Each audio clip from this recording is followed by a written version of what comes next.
분류, 대한민국의 재난, 미스터리 사건, 2000XX년 사건 사고, 주의. 사건 사고 관련 내용을 설명합니다. 이 문서는 실제로 일어난 사건 사고의 자세한 내용과 설명을 포함하고 있습니다. 1. 예어 20XX년 그림자 괴물체에 의한 대량 학살 사건과 관련된 내용에 대한 타임라인. 현재 학위 이유로 인해 상위 문서가 반달된 가운데 유일하게 해당 사건에 대해 편집이 가능한 문서입니다. 부디 반달을 지양해 주시고 한 줌 남은 인류의 생존을 위한다는 마음가짐으로 문서 작성을 해주시길 바랍니다. 현재 문서를 되돌려도 말도 안 되는 반응 속도로 문서가 비워지고 있으며 적어도 그림자 괴물과 관련된 지성체의 관여가 의심됨. 2. 타임라인 6월 13일 사건 하루 전 아마도 우리가 봤던 마지막 해가 뜨던 날 아무 일도 일어나지 않은 평화로운 상태였다. 적어도 이 페이지를 작성하는 사람 중에서는 무언가 특별한 걸 느낀 사람은 없었다. 자신이 이상 징후를 느꼈던 사람은 추가 바람. 토론 끝에 IP964449444에 14 이용자가 받았다는 종말론적 게시는 근거가 부족하다고 판단되어 삭제되었으나 지속적으로 수정이 들어오는 중임으로 보이는 사용자가 삭제 바랍니다. 2.2 6월 14일 2.2.1 추정 새벽 3시 30분경 2000XX년 그림자 괴물체에 의한 대량 학살 사건 발생. 사건 발생 직후 처참하게 도륙된 사람들 외에도 상당수 생존한 사람들이 있었을 것으로 생각하나 이후 상황 파악이 안 되는 와중에 대부분 살해된 것으로 추정. 대부분은 희생자들의 비명과 고통 소리를 듣고 놀라 황급히 그들이 있는 곳으로 들어갔다가 사망한 것으로 추측됨. 2.2.2 추정 새벽 4시경 해당 시간에 깨어 있었으나 사건이 일어났음을 인지하지 못한 사람들도 바깥이 새벽임을 고려해도 지나치게 갑자기 어두워짐을 깨달음. 인터넷과 TV 등이 모두 먹통이 되기 시작함. 사건 당시 트리위키를 이용하던 이용자들에 의해 수많은 사이트 중 유일하게 트리위키는 접속이 가능함을 알게 됨. 대단하다 위키니트 놈들. 수많은 사람이 전화통화를 통해 알 수 없는 대상과 접촉함. 이후 전화통화 역시 먹통. 전화가 걸려온 사람도 직접 건 사람들도 있었으며 상대는 하나같이 가족 등 익숙한 사람이었으나 지나치게 괴기한 목소리였고 지리멸렬한 언어를 구사했음을 증언함. 공통적으로 전부 현재 본인의 위치를 이탈함을 조명. 일부는 이미 사건 직후 사망을 확인한 사람에게 전화가 걸려오기도 했음. 2.2.3 7시경 이미 수많은 사람이 사망하고 일부만 살아남은 상태. 정부와 공권력은 이때 이미 기능을 잃었을 거라 추측됨. 다수가 모여있던 그룹 중심으로 많은 희생의 결과 몇몇 사람들이 빛과 사건의 연관을 의심하게 됨. 해가 떠오르지 않음. 7시 48분경 트리위키의 검색 상위권 문서들 위주로 살아남은 사람을 찾는 첫 문서 수정이 일어남. 트리위키도 사실 완벽한 상태는 아니었으며 업로드나 로그인 등이 불가하고 문서 관람과 편집만 가능했다. 이는 지금도 마찬가지. 2.2.4 11시경 패닉을 어느 정도 수습한 몇몇 생존자들이 트리위키로 모여 문서 편집 기능을 채팅하는 것처럼 사용하기 시작. 어두운 곳을 조심해야 한다는 누군가의 의견에 IP119, 196 이용자가 자신이 직접 실험해 보겠다고 했으나 이후 돌아오지 않음. 이후 어두운 곳과는 최대한 멀리 떨어져서 있는 것이 권장됨. 생존 지침 서형으로 2000XX년 그림자 괴물체에 의한 대량 학살 사건 문서 제작이 시작됨. 당시 제목은 2000XX년 대량 사망 사건. 2.2.5 15시경 이 참극을 받아들이지 못하고 스스로 목숨을 끊겠다는 이용자 첫 등장. 반면 일부는 핸드폰 전등, 스탠드 등으로 어둠 속을 비춰보려는 시도도 등장. 몇몇 사람들이 다른 곳 스위치에 도달해 불을 켜고 행동 반경을 늘리는데 성공함. 하지만 일부는 신체 말단이 잘려나가거나 사망 추정으로 돌아오지 못함. 빛의 밝기, 광량이 연관되어 있는 것이 아닌가 하는 의견이 나옴. 당연히 정말 자살했는지는 알 수 없으나 이후 편집 기록은 없다. 2.2.5 17시경 전등을 이용해 가족이 죽은 곳에 도달해 간다는 이용자 등장. 이후 2000XX년 그림자 괴물체에 의한 대량 학살 사건. 6.1.1 항목과 같은 알 수 없는 말을 남기고 자살 추정. 그 후 죽은 곳을 들어가지는 않고 전등만 비춰보겠다는 이용자 등장. 이후 2000XX년 그림자 괴물체에 의한 대량 학살 사건. 6.1.2 항목과 같은 알 수 없는 말을 남기고 자살 추정. 적어도 사건이 일어난 곳은 접근하지 말자는 의견이 대두됨. 2.3 6월 15일 2.3.1 영시경 위키를 통해 살아남은 이용자들끼리 위로가 되었는지 대화 분위기가 어느 정도 희망이 있게 바뀜. 장기적인 생활 계획을 모색하는 분위기 형성됨. 해외는 어떻게 되었는지, 왜 트리키만 접속이 가능한지 의문을 가지는 사람도 있었으나 아무도 답을 내지 못함. 2.3.2 3시 30분경 어제 사건이 일어난 시각. 대부분의 이용자가 사람들이 죽은 어두운 곳에서 자신을 부르는 소리를 들음. 목소리의 내용은 주로 상대의 혼자 살아남음을 비난. 직시는 참아 못했으나 몇몇 이용자가 겼는지를 통해 해당 위치에서 사람의 실루엣을 봄. 전화를 통해 이전에 무언가와 접촉했던 사람들은 그때와 같은 목소리라 주장. 대부분은 최대한 멀리 떨어지는 등 조치를 취했으나 일부는 정신적 괴로움을 호소. 다시 돌아오지 않음. 2.3.3 5시경 소리 더 이상 들리지 않음. 그러나 아마도 같은 시간이 되면 또 소리가 들리지 않을까 예상됨.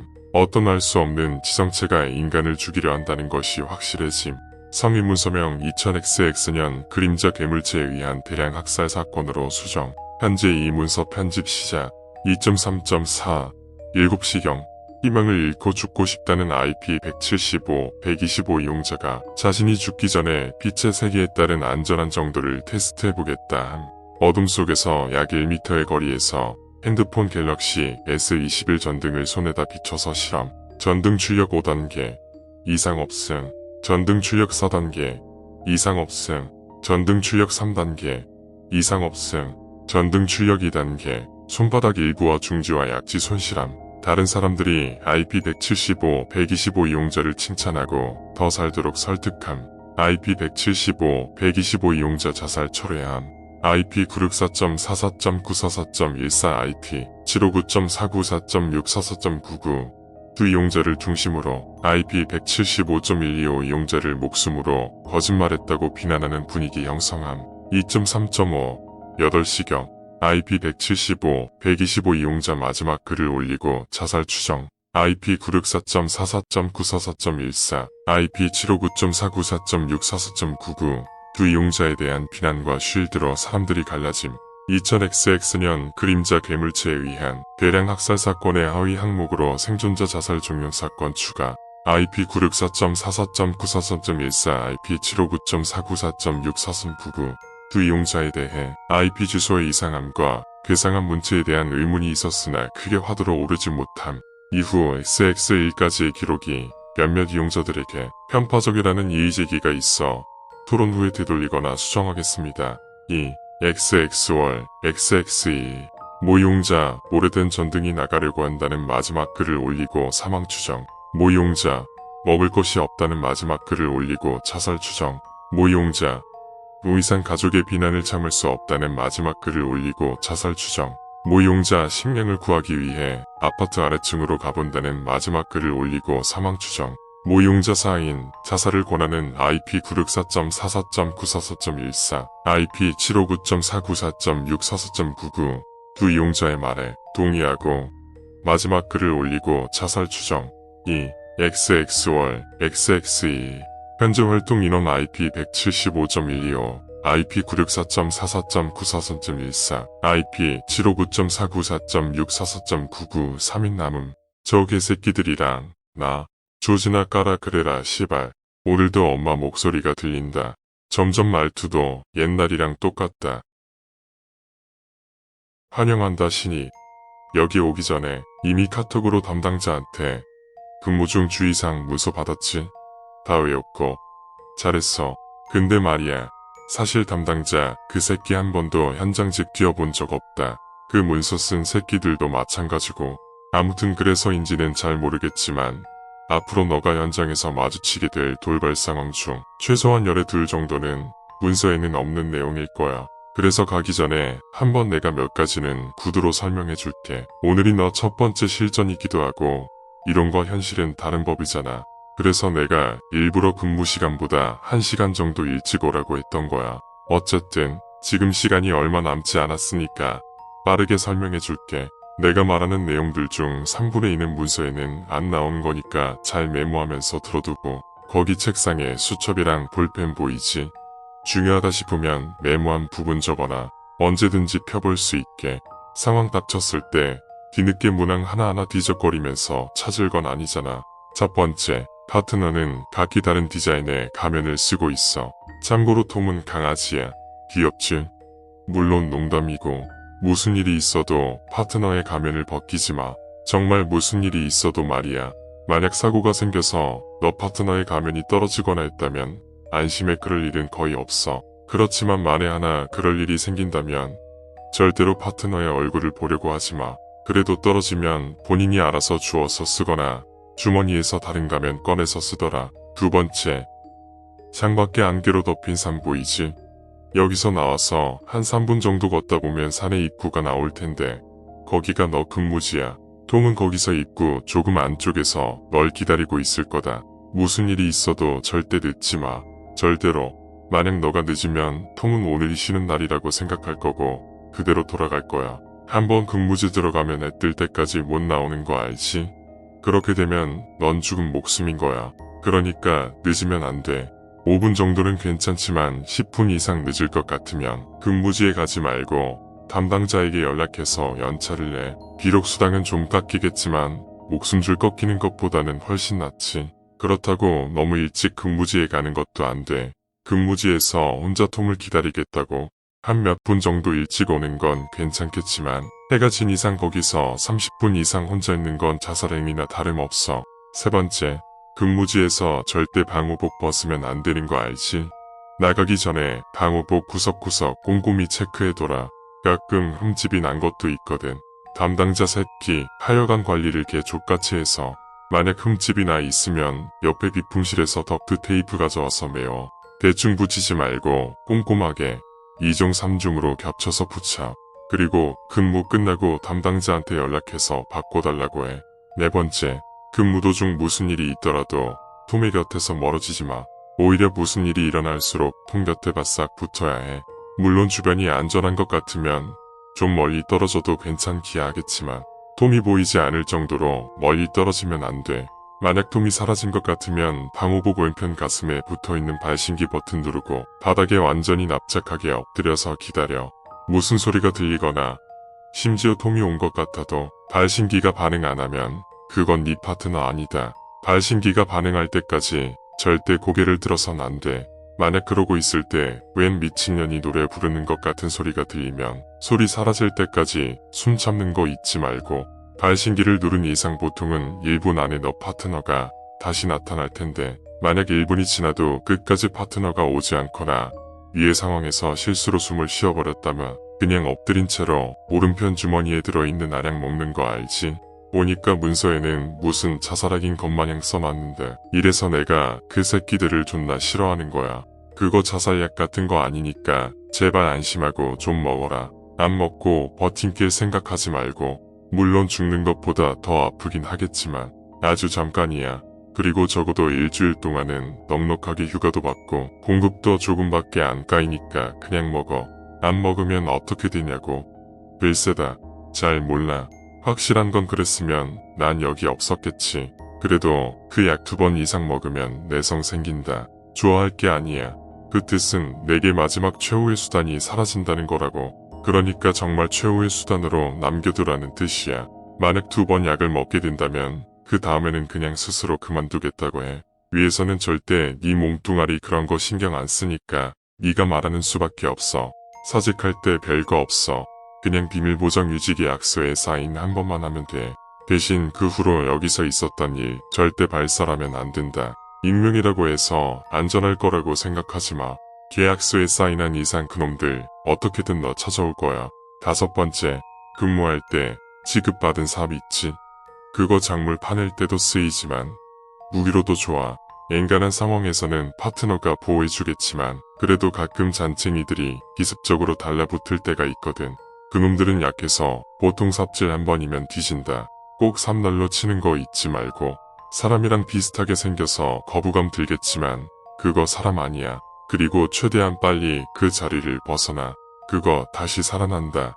6번째, 만약 근무 중에 다른 팀을 만나게 된다면 가까이 다가가지 말고 톰 옆에 붙어. 그리고 아무것도 못 본 것처럼 행동해. 아마 그쪽도 똑같이 행동할 거야. 특히 상대의 파트너에겐 더더욱 다가가면 안 돼. 우리는 하얀 방호복, 파트너는 검은 방호복이야. 알지? 특히 상대편 파트너가 이상한 새 같은 역병 의사 가면을 쓰고 있다면 그냥 톰한테 안겨도 돼. 그리고 그 옆에 파트너에게 마음속으로 명복 좀 빌어줘라. 만약 상대팀에 가까이 갈 일이 생겼다면 사실 별일은 없을 거야. 톰이 너 근처에 있는 한 말이지. 그래도 말을 걸거나 상대의 파트너를 자극하지 마. 그리고 간 다음에는 꼭 방호복에 이상 없는지 살펴보고 그 미친 새끼들이 지 파트너 아니라고. 7번째, 만약 근무지에서 방호복이 찢어지거나 하면 그땐 잠깐 톰이랑 멀리 떨어져 있어. 너무 떨어져선 안 되지만 톰이 알아차릴 수 없을 정도면 괜찮아. 그리고 왼쪽 혁대에 있는 응급수리 키트로 될 수 있는 한 빠르게 방호복을 수리해. 수리하는 동안 절대 톰이 너 방호복이 파손된 걸 알아차리게 하지 마. 톰은 여기서 착한 편이지만 이런 상황에서 본능보다 너 안위를 위해 둘 것 같지는 않아. 8번째, 파트너는 소모품이 아니지만 우리는 소모품이야. 내가 말했지? 여기 놈들 중에 미친 또라이 새끼들 많다고. 톰 정도면 너가 지시를 따랐을 때는 얌전하겠지만 다른 놈들은 가끔 PM대로 해도 이유 없이 지랄을 하거든. 특히 밀이라고. 여기 유명한 상 또라이 같은 새끼 하나 있다. 아까 말했던 그 역병의사 가면이 밀이야. 그놈 파트너는 달에 2~3번씩 바뀌거든. 그중 사지 멀쩡하게 퇴근한 새끼는 한 명도 없어. 근데 왜 윗대가리가 밀 같은 놈들을 그냥 두는지 알아? 그건 우리가 소모품이라서야. 그러니 위에선 우리를 위해 그렇게 뭔가를 해주지 않을 거야. 아무리 너 파트너가 처음엔 말도 잘 안 통하고 병신같이 굴어도 기억해. 그쪽이 갑이고 우리 느리야. 그 사실 하나만 기억해. 문서에는 무조건 파트너의 지시에 따르라고 되어 있는데 사실 파트너가 그러는 이유는 단순히 본인 심기 때문일 수도 있어. 그러니 무조건 파트너의 지시에 따르지 말고 파트너가 자꾸 말을 안 들으면 최대한 인내심을 갖고 타일러. 절대 화내지 마. 그랬는데도 만약 너 파트너가 고집을 부린다면 그냥 너 파트너의 지대로 따라. 그때는 정말 너가 아니라 너 파트너가 맞게 행동하고 있는 거니까. 9번째, 무엇보다 너 파트너에게 잘 대해줘라. 문서에는 너 파트너를 최대한 딱딱하게 사무적으로만 대하라고 써져 있겠지만 꼭 그렇지는 않아. 나는 운을 잘 믿진 않지만 적어도 여기까지는 운의 영역이야. 왜냐하면 너 파트너. 그러니까 톰은 여기 놈들 중에 제일 착하거든. 가끔 편의점에서 달달한 거 한두 개 사주면 엄청 좋아할 거다. 문서에는 보나마나 파트너에게 아무것도 주지 말라고 써져 있을 텐데 톰은 줘도 돼. 단 고기류나 음식이 아닌 물건은 절대 주지 마. 그렇다고 받아먹고 좋아하는 모습 귀엽다고 자주 주지도 말고 2주에 한 번쯤이 적당해. 너무 자주 먹을 거 주면 큰일 난다. 그리고 파트너한테 성심성의껏 대해. 가끔 농담도 좀 해줘. 친절하게 말도 걸어주고. 비록 알아들을진 모르겠지만 말이야. 문서에 포함되어 있는 하면 안 되는 질문 리스트 받았지? 그 주제만 피하면 돼. 잘 들어. 내가 이렇게까지 강조하는 이유가 뭔지 알아? 다시 말하지만 파트너 톰은 여기서 너가 일하는 동안 너의 유일한 안전장치니까. 그러니까 톰한테 정말 선안에서 해줄 수 있는 한 최대한 잘해줘. 비록 우리 사고방식하고는 좀 다르지만 그놈들도 고마움을 느끼거든. 만약 너가 톰을 딱딱하게만 대한다면 톰도 위기가 닥쳤을 때 그렇게 적극적으로 널 구하기 위해 나서려고 하지 않을 거야. 10번째, 모수구미 채집장에선 조심해. 채집통 안에 뭐가 들었는지 보려고 하지마. 그 새끼들 이런 것도 문서에 업데이트 안 해놨더라. 소모품으로 보는 것도 정도가 있지. 어떻게 그럴 수 있냐고. 너가 심혈을 기울여 그 안에 뭐가 들었는지 인지하려고 하기 전까지는 그냥 뿌연 덩어리 정도로 보일 테니까 안심해.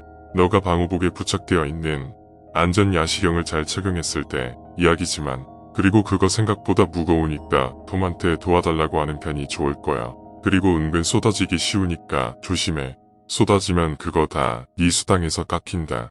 11번째, 자매의 밭에서는 큰 소리를 내지 말라고 되어 있는데 사실 얘도 괜찮아. 내면 작물들이 일어서서 서쪽 바위 구멍으로 도망가는데 그때 톰 시켜서 그쪽에 채집 그물 들고 있으라고 하면 된다. 대신 너무 큰 소리 내면 주인장 화낸다. 그땐 진짜 톰도 어떻게 못하니까 알아서 잘 처신하고. 12번째, 채집한 건 즉시 파트너한테 넘겨. 이건 진짜 업무 꿀팁인데 그거 다 들고 가면 힘들다. 어차피 끝나면 다 톰한테 넘겨야 해. 톰 힘 존나 세니까 보통은 국말 없이 잘 들어줄 거야. 13번째, 업무 중 채집한 것들 신기하다고 몇 개 집에 빼돌려간 새끼들 몇몇 있었다. 긴 말 안 할게. 하지 마라. 14번째, 상지나무 열매 딸 때 식욕 존나 느껴지거든. 문서에서는 대책 없이 참으라고만 써져 있는데 의지로는 못 참아. 그거 캔디나 껌 가져와서 따기 전에 입안에 넣고 해. 방독면 밑쪽만 살짝 들어서 넣어. 그 정도는 괜찮아. 톰한테 안 들키게 하는 거 잊지 말고. 15번째, 만약 엎드린 하얀 방호복을 입은 사람을 본다면 그게 진짜로 조난당한 다른 팀원일 수도 있지만 아닐 수도 있어. 건들지 말고 그냥 가라. 존나 불쌍해 보일 수도 있지만 뭐 어쩌겠어. 꼬우면 본인이 처신을 잘 했어야지. 16번째, 너 파트너가 너에게 있어 유일한 안전장치는 맞아. 하지만 결국 근본부터는 우리랑 다른 존재임을 잊지 마. 너 파트너만 믿고 무모한 짓을 하는 건 추천하지 않을게. 자매의 밭에서처럼 너 파트너라도 대처하지 못할 상황이 닥칠 수도 있다는 걸 잊지 마. 17번째, 절대 경로를 이탈하지 마. 쓸데없는 모험심 따위는 집어치워. 잠깐 주위를 둘러보기 위해 나가는 건 괜찮지만 3발자국 이상 경로 밖으로 나가면 다시 돌아올 수 없을 거야. 너 파트너 역시 흔적도 없이 사라질 거고 이때는 발신기도 저하락도 소용없을 거다. 18번째, 가끔 경로 밖으로 나가고 싶은 욕구가 존나 들 때가 있어. 문서에는 그 시발놈들이 그냥 참으라고만 해놨거든. 그것도 절대 못 참으니까 네 파트너한테 뺨 2대만 세게 때려달라고 해. 그 새끼 완력으로는 어금니 2개 정도 나가겠지만 어쨌든 그건 임플란트라도 받을 수 있잖아. 아니면 그냥 안아달라고 해. 못 나가게. 보통 한 몇 분 정도 그러고 있으면 괜찮아져. 19번째, 이제 슬슬 시간이 다 되어가는데 아무튼 요지는 무엇이 보이든 어떤 상황이 일어나든 두려움을 드러내지 말고 침착하게 행동해. 만약 너가 두려움을 드러낸다면 점점 상황은 더 좁아따질 거다. 우리는 다양한 식재료를 채집하지만 사실 그 상황에서 제일 맛있는 건 우리가 가진 공포거든. 20번째, 이제 진짜 마지막이야.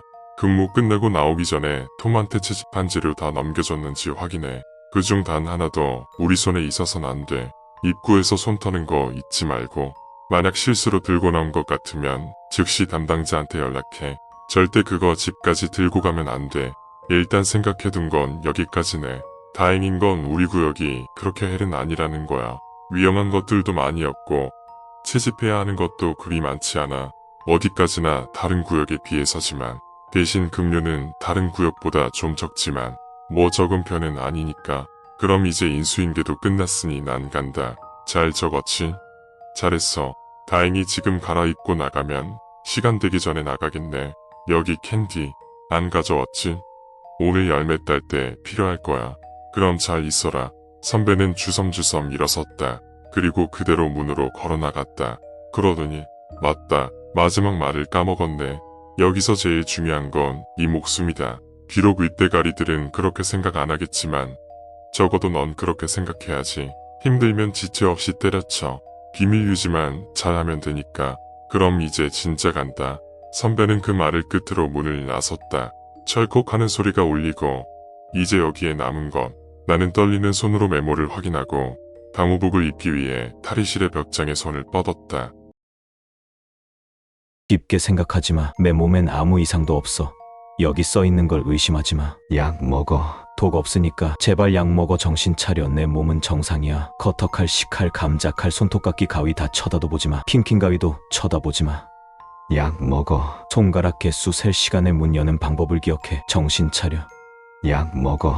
독 안 들었어. 이건 내 손글씨잖아. 이 집에는 한 달 동안 아무도 안 들어왔어. 걱정 말고 제발. 약에 독 안 들었어. 약 먹어. 전쟁도 난 적 없어. 아포칼립스 같은 거 없어. 난 머리가 이상하고 나가자마자 입원해야 돼. 약 먹고 집안 어딘가에 쑤셔 박아둔 열쇠들 찾고 비밀번호들 기억해서 나가는 데만 집중해. 제발. 약 먹어. 제발 나가자고. 제발. 풀어둔 자물쇠는 제발 다시 걸지 마. 약발 떨어지면 문은 쳐다도 보지 마. 그냥 자. 제발. 약 먹고 문 열고 나가서 치료받아야 돼. 나 자신과 정상적인 몸에 대해서 명심할 것.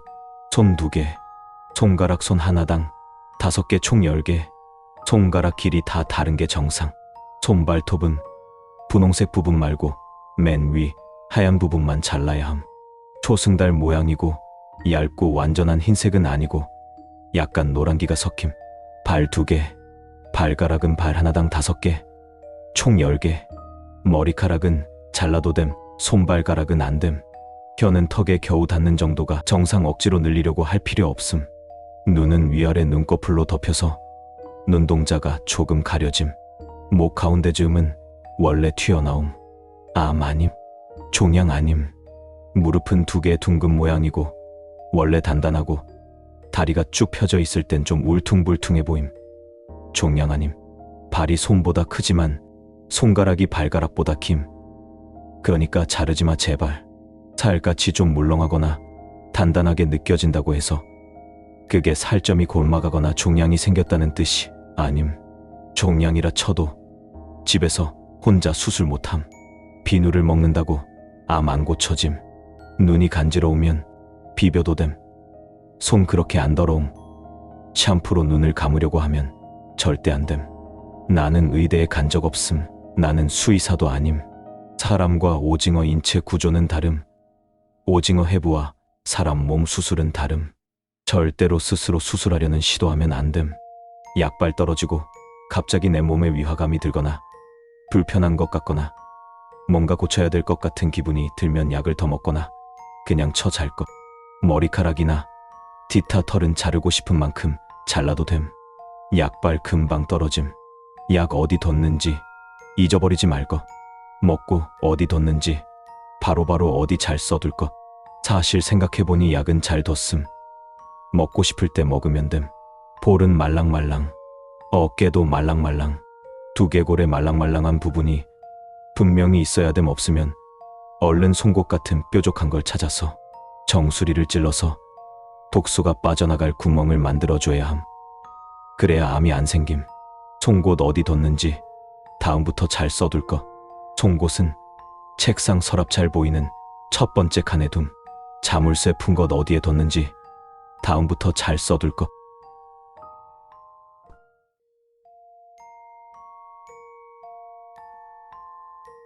반갑습니다.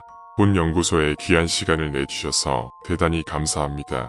저는 행복전달연구소의 팀장 주세윤입니다.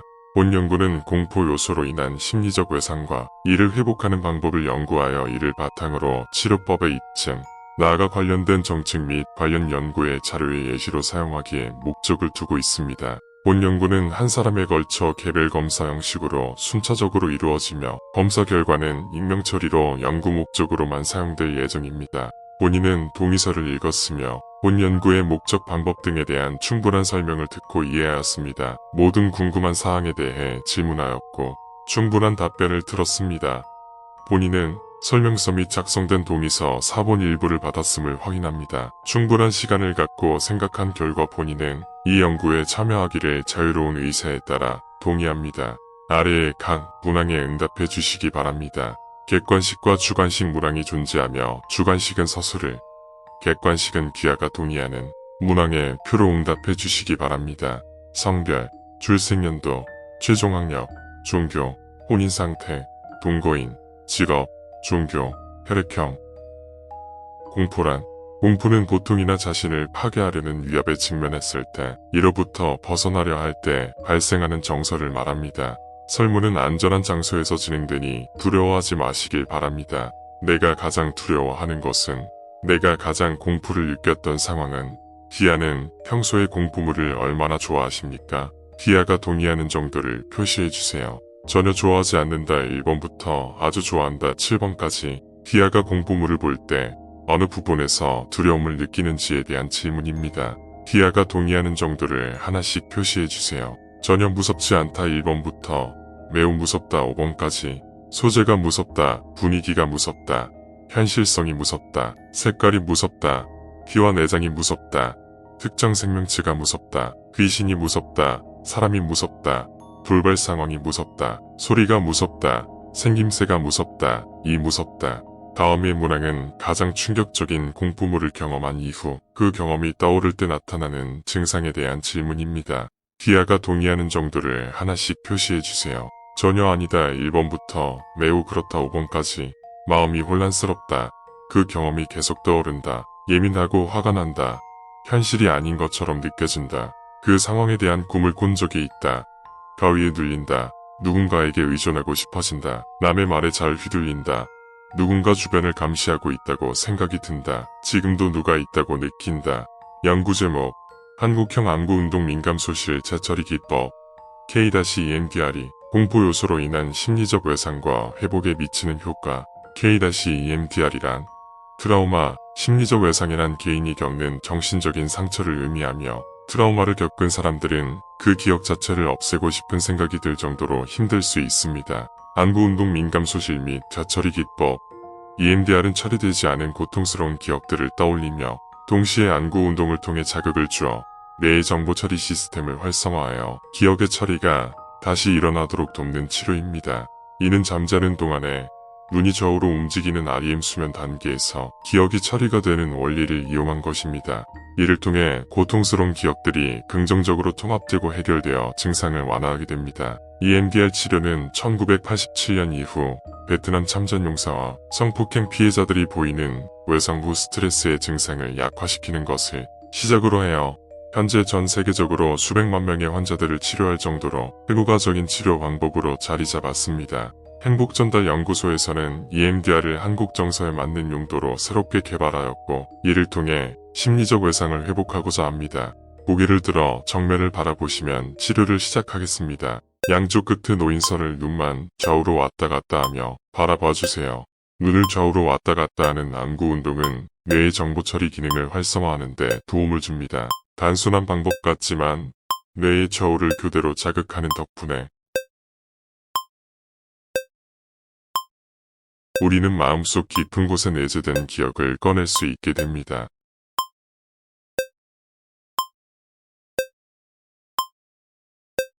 무엇이 두렵습니까? 바닥에 를 풀어놓으세요. 잘하셨습니다.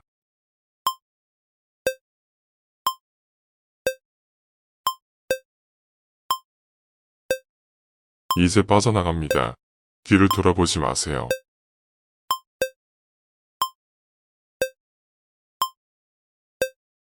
연구가 무사히 끝났습니다. 새로운 삶이 당신을 기다립니다. 황태자 전하, 쥐의 왕이 무엇이냐면 말입니다. 마법으로 만들어진 생명체입니다. 옛날 어떤 선량한 로마인 마법사가 콘스탄티노플에서 인간들에게 역병을 옮기던 쥐들을 퇴치하기 위해 만들었다고 전해지시어 임신한 암컷 쥐에게 쥐의 왕을 낳는 마법을 걸면 그 쥐는 꼬리가 서로 얽히고 설킨 새끼들을 낳습니다. 상상해보소서.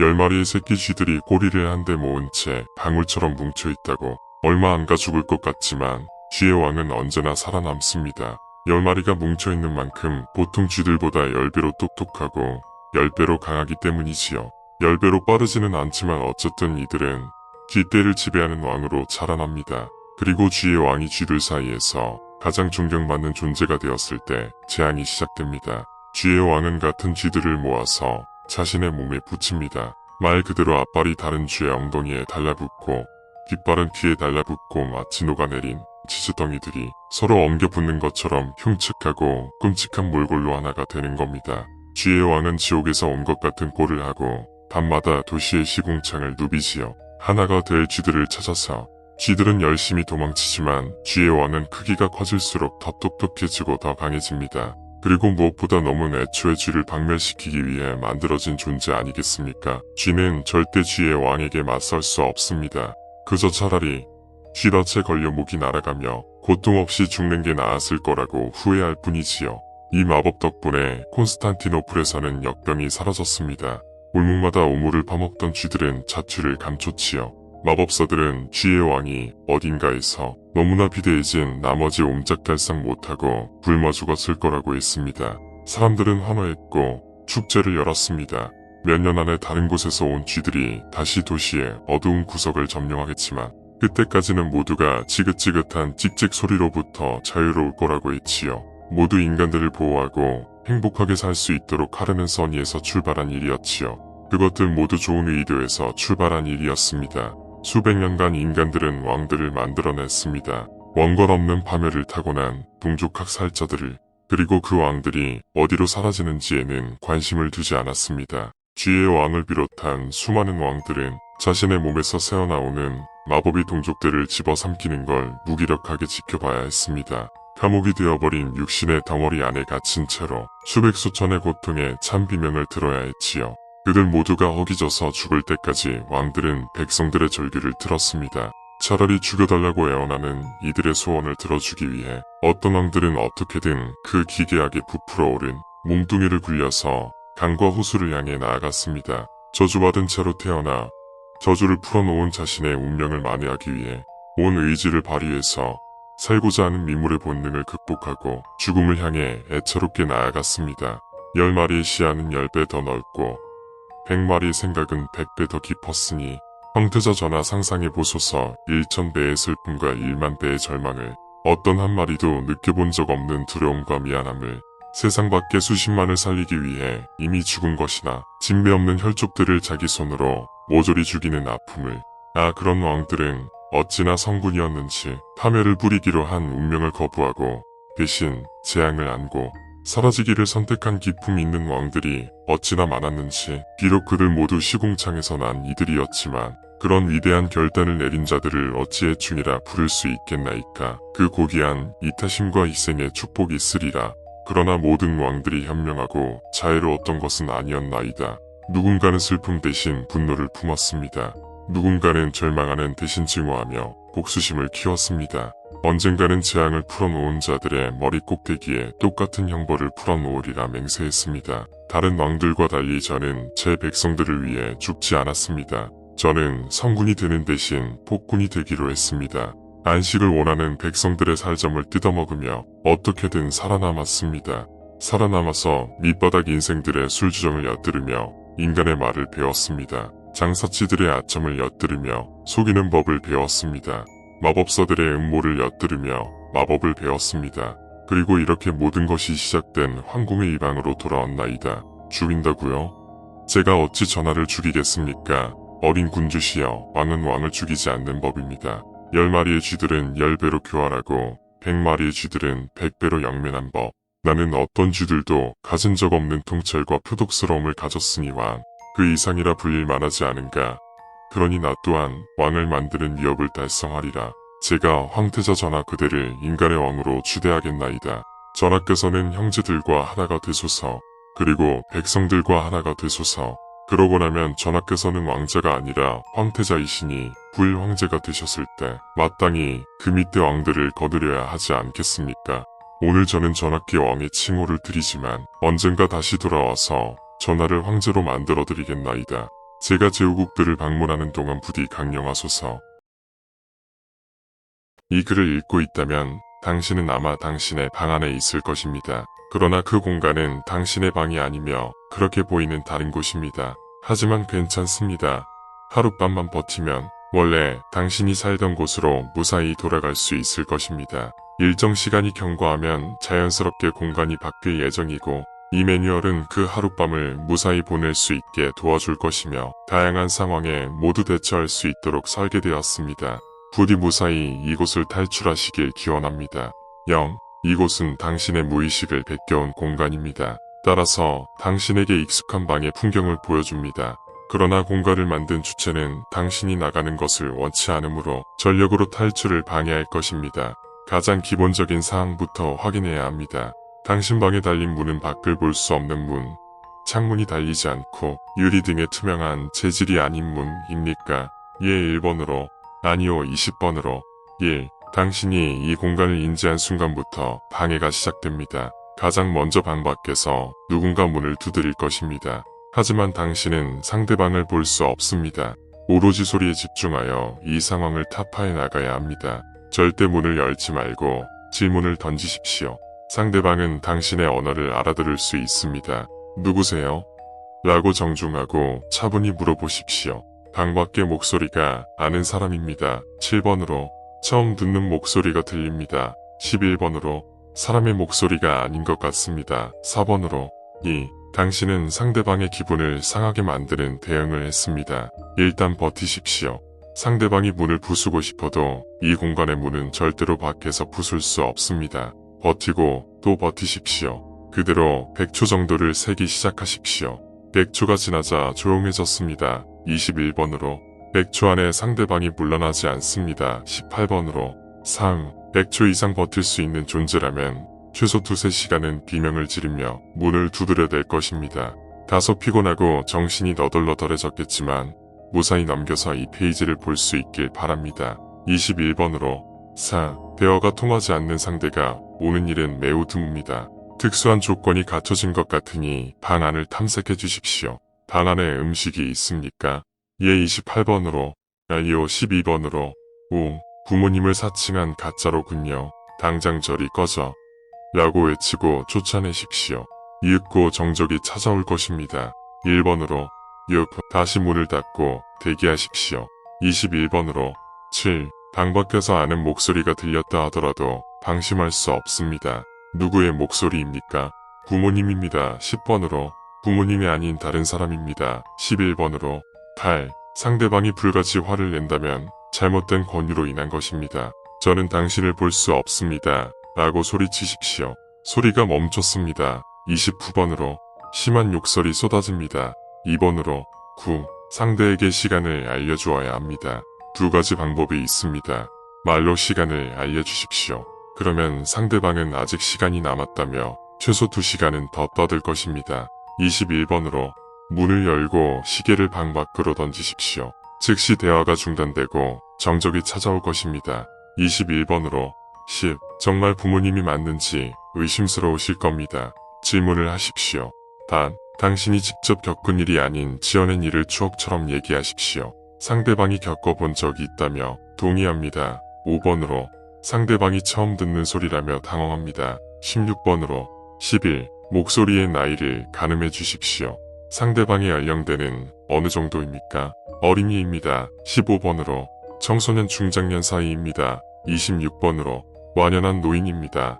24번으로 12. 아무것도 없는 방에 찾아왔다는 것은 아마 이 방의 유일한 음식을 찾아온 모양입니다. 29번으로 13. 이 문구를 읽고 있다면 어떤 수단을 써서라도 이 매뉴얼을 파괴하십시오. 이 매뉴얼 역시 공간의 일부이며 당신은 공간의 유희에 놀아나고 있는 먹잇감에 불과합니다. 문을 열지 말라는 것은 진실이나 그 외의 나머지는 응수하지 않고 체력과 심력을 보존하십시오. 당신이 버텨야 하는 하룻밤의 길이는 당신이 알고 있는 것보다 3배 이상 깁니다. 시간이 지나면 자연스럽게 탈출할 수 있습니다. 14. 혼자 남겨진 것보다야 얼굴도 모르는 상대의 말동무가 되는 편이 덜 지루하겠지만 너무 오래 떠드는 것도 힘이 들 것입니다. 시간이 다 되어 슬슬 가셔야겠습니다. 라고 알려주십시오. 그러면 상대는 지금이 몇 시냐고 물어볼 것입니다. 당신의 방 안에 시계가 있습니까? 있다. 9번으로 없다. 29번으로 15. 이 상대라면 안심입니다. 다만 반드시 존대로 응수하십시오. 방 밖의 존재는 예의를 무엇보다 중요하게 여깁니다. 원하는 질문을 하면 한 가지는 대답해 줄 것입니다. 단, 이 사람은 원하는 정보를 종이에 써서 건네줄 것입니다. 문을 열고 정보를 받겠습니다. 6번으로 문을 열지 않고 돌려보내겠습니다. 2번으로 16. 정말 부모님 같겠지만 명심하십시오. 이곳은 당신의 무의식을 베껴서 만든 공간입니다. 거짓을 간파하는 게 당연합니다. 일단은 적당히 말을 받아주는 것이 좋겠습니다. 17번으로 17. 무난한 주제를 골라 문 밖의 상대가 스스로 물러날 때까지 말상대가 되어주십시오. 상대방의 무료함이 사라지기까지 대화를 멈추지 않을 것입니다. 14번으로 18. 문을 두드리는 소리는 점점 더 심해질 것이고 상대방은 물러날 기미를 보이지 않습니다. 소음에 무딘 편이라면 좋겠지만 그렇지 않은 경우 선택지가 존재합니다. 문을 열고 방에 있는 책이나 옷가지 등을 던져서 반격할 수 있습니다. 그것은 의외로 무르고 약합니다. 21번으로 문을 끝까지 열지 않고 버티기에 들어갑니다. 3번으로 19. 한 번도 열리지 않은 문을 이번엔 안쪽에서 두드릴 차례입니다. 똑똑 차분하고 정중하게 노크하십시오. 여전히 정적뿐입니다. 25번으로 밖에 누군가 있는 것 같습니다. 1번으로 20. 축하합니다. 이제 문을 열고 밖으로 나가 자유를 만끽하십시오. 21. 드디어 모든 소음이 사라졌습니다. 잠시 숨을 돌리셔도 좋습니다. 안도와 안정감이 찾아올 것입니다. 이제 탈출이 머지 않았습니다. 지금까지 문을 1회 이상 연 적이 있습니까? 예, 23번으로, 아니요, 19번으로, 22. 이것은 상대방이 배가 고프다는 신호입니다. 당신이 기억나는 가장 최근에 먹은 음식을 권하십시오. 방에 해당 음식이 없어도 상관없습니다. 육류가 들어간 음식 8번으로, 육류가 포함되지 않은 음식 27번으로, 23. 조심스레 문을 열고 상황을 살피십시오. 문 밖의 풍경이 어떻습니까? 원래 살던 곳처럼 평범한 방 밖의 풍경입니다. 29번으로, 내 키의 절반만한 풀이 무성한 들판입니다. 20번으로, 24. 어떤 목소리이든 방심해서는 안 됩니다. 긴장을 놓지 마십시오. 부모님은 여기 계시지 않아. 라고 대꾸해 주십시오. 조용히 물러날 것입니다. 다시 당신은 혼자가 됩니다. 1번으로, 25. 축하합니다. 탈출의 순간입니다. 방 안 어디라도 좋으니 편한 자세로 누워 눈을 감으십시오. 한잠 푹 자고 일어나면 원래 있던 곳으로 돌아갈 것입니다. 안녕히 가세요. 26. 침착히 대응만 한다면 위험하지 않습니다. 상대방이 어떤 주제로 대화를 나누려 합니까? 어제 먹은 저녁 식사 메뉴 17번으로, 내일 장볼 목록 22번으로, 27. 아무리 배가 고파도 음식에는 기호가 있는 법입니다. 당신이 적절한 음식을 권유했으니 장을 보러 가야겠다며 빠르게 사라질 것입니다. 자신의 훌륭한 대처에 자축해도 좋습니다. 21번으로, 28. 음식 냄새에 이끌려 찾아온 것 같습니다. 음식을 먹어치워 냄새의 근원을 제거할 수 있습니다. 21번으로, 이 공간이 당신의 방이 아니라는 걸 안 이상 이 음식은 정상적인 음식이 아닐지도 모릅니다. 먹지 않고 버티는 선택지가 있을 것입니다. 2번으로, 29. 당신은 이 공간이 절대 놓치고 싶지 않은 먹잇감인가 봅니다. 더 이상의 방법이 없습니다. 당신을 끝까지 도울 수 없어 유감입니다. 죄송합니다. 이전으로는 돌아갈 수 없습니다. 선택의 신중을 기하십시오. 누군가에게는 합리적인 선택이, 누군가에게는 지극히 비합리적일 수 있음을 기억하십시오. 이곳은 N+1개의 방으로 이루어진 공간이며 모든 방은 정육면체입니다. 각 방에는 반드시 한 개의 출구만이 있으며 이곳에 존재하는 살아있는 인간은 당신이 유일합니다. 문의 종류와 형태에 관계없이 출구는 반드시 파란색 문이며 다음 방으로 통하는 문은 주황색입니다. 현명하고 냉철한 판단으로 이곳에서 탈출하십시오. 첫 번째 방입니다. 이곳은 당신이 외부로부터 이 공간에 들어온 이후 처음으로 마주하는 방입니다. 이 방은 매우 안전합니다. 파란색 문은 정면에 있습니다. 주황색 문은 뒤쪽에 있습니다. 파란색 문은 720시간 후 열립니다. 뜯지 않은 삼다수 2리터 6병이 있습니다. 뜯지 않은 포카리 스웨트 1.8리터 한 병이 있습니다. 이전으로는 돌아갈 수 없습니다. 두 번째 방입니다. 이 방은 매우 안전합니다. 파란색 문은 천정 중앙에 있습니다. 주황색 문은 정면에 있습니다. 높이 7m의 A형 사다리가 있습니다. 방의 크기는 10m 곱하기 10m 곱하기 10m입니다. 이전으로는 돌아갈 수 없습니다. 세 번째 방입니다. 이 방은 다소 위험합니다. 문을 제외한 벽면이 매우 뜨거움으로 유의하십시오. 방 한가운데 작은 제단이 있습니다. 파란색 문은 오른쪽에 있으며 제단 위 접시에 2리터 이상의 액체를 채우면 열립니다. 주황색 문은 왼쪽에 있습니다. 제단 옆에 작은 주머니 칼이 있습니다. 이전으로는 돌아갈 수 없습니다. 네 번째 방입니다. 이 방은 매우 안전합니다. 파란색 문은 정면에 있으며 1200시간 후 열립니다. 주황색 문은 바닥에 있습니다. 구석에 부표되지 않은 시신 열구가 있습니다.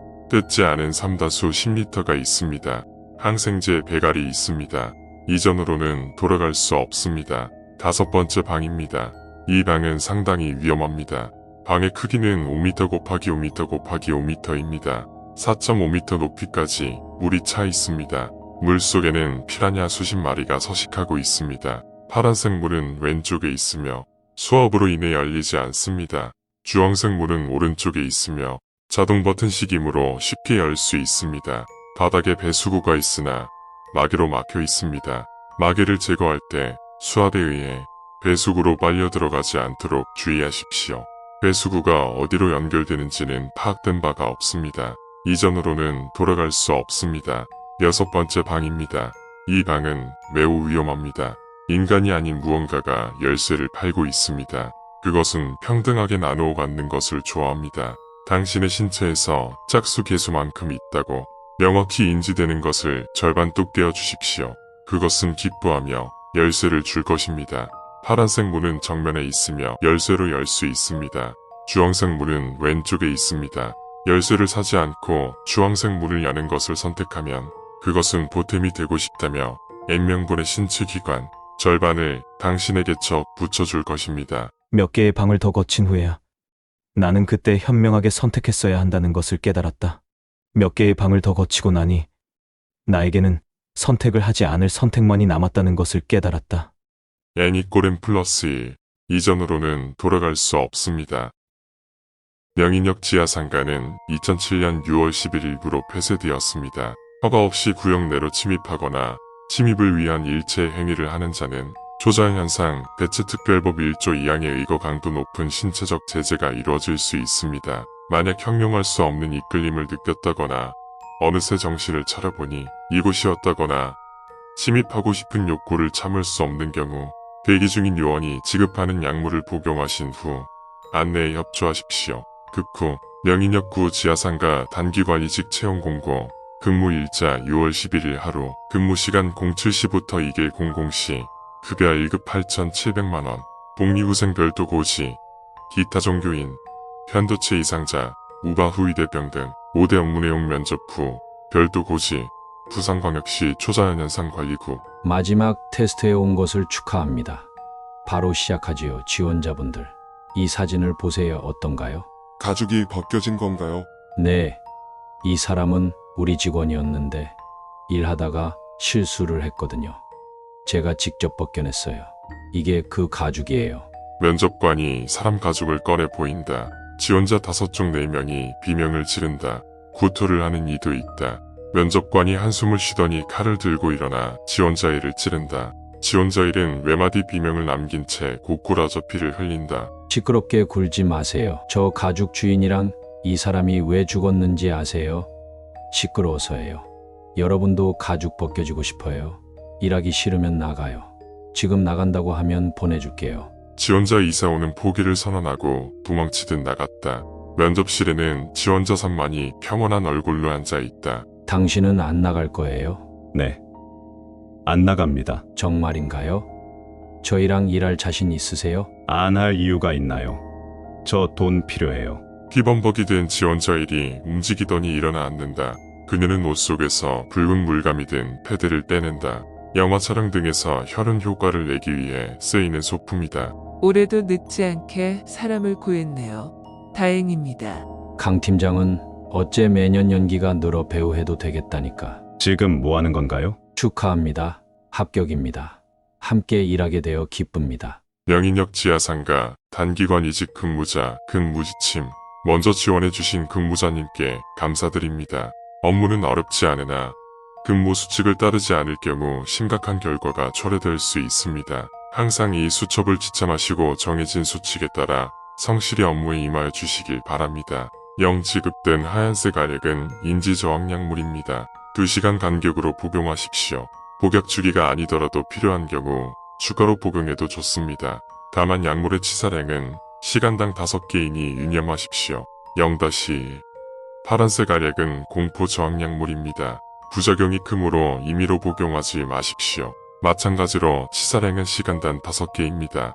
반드시 필요할 때가 있으므로 분실하지 마십시오.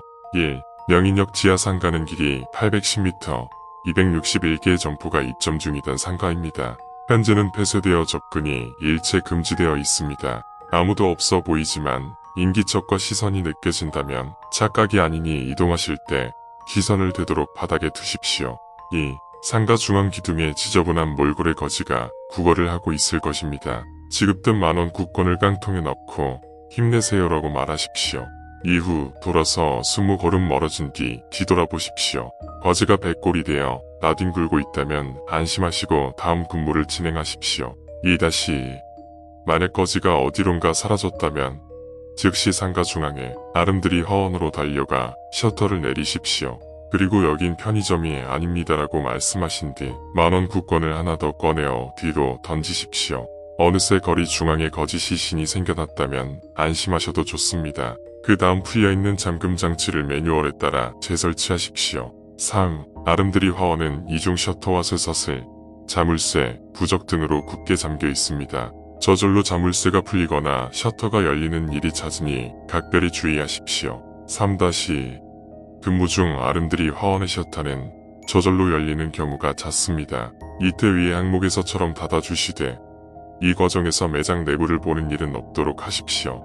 만약 내부를 보고 문을 열고 싶은 충동이 생긴다면 인지저항 약물을 추가로 복용하십시오. 문을 열어선 안 됩니다. 4. 상가 입구 쪽에 남성복 전문 의류 매장이 있습니다. 오전 8시 22분이 되면 5분 안에 매장으로 가서 문을 닫고 지급된 청소부 복장으로 환복하십시오. 매장 내부에 너무 오래 있는 것은 좋지 않으니 환복을 끝낸 후 신속히 나오십시오. 다시 문을 열면 사람이 붐비는 풍경이 보일 것입니다. 이때 문은 반드시 당겨서 여십시오. 4. 만약 문을 열었을 때 매장 바깥이 여전히 텅 빈 모습이라면 문을 닫았다가 다시 여십시오. 행인이 가득한 풍경이 보일 때까지 이를 반복하십시오. 이때 털끝 하나라도 문 밖으로 나가지 않도록 주의하십시오. 문을 당겨서 열어야 하는 이유입니다. 4.